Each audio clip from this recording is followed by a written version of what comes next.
The intensity from a bright light is 260 watts per square meter when we are 3.85 meters from it. At what distance would it be 450? We'd have to be closer, right? Because it's getting brighter. All right, so let's see.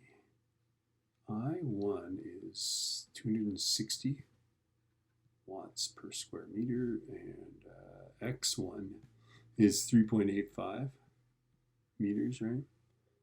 I2 is 450 watts per square meter, and X2 is, we don't know. All right, that's what we got. Okay, so we're going to set this up, right? So I1 is some constant over x squared, right? So I'm going to say 260 is some number we don't know and don't really care about over 3.85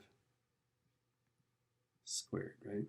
And then we also know that 450 is the same constant over x squared, right?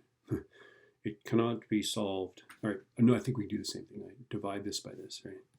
So 260 over 450 equals, and then I think by the time you cancel the k's and deal with the 1 overs, you end up with what, x squared on the top and 3.85 squared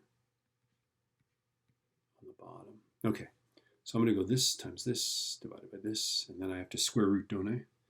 I must do maths. 260 times 3.85 squared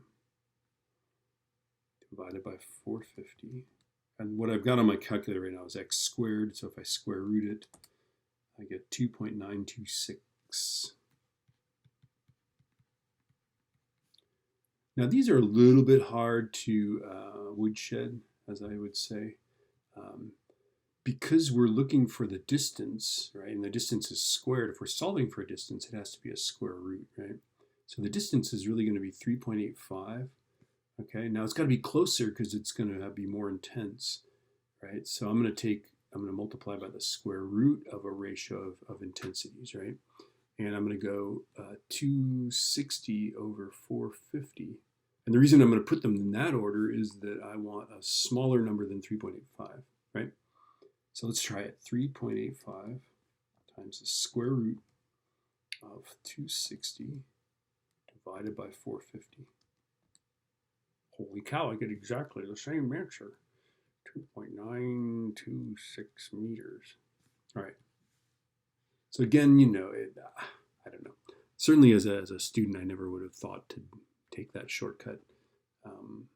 I would have said, actually, I would have just said, I can't solve this. Or you know what I would have done is I would have set it up and figured out what K was and then plugged it in.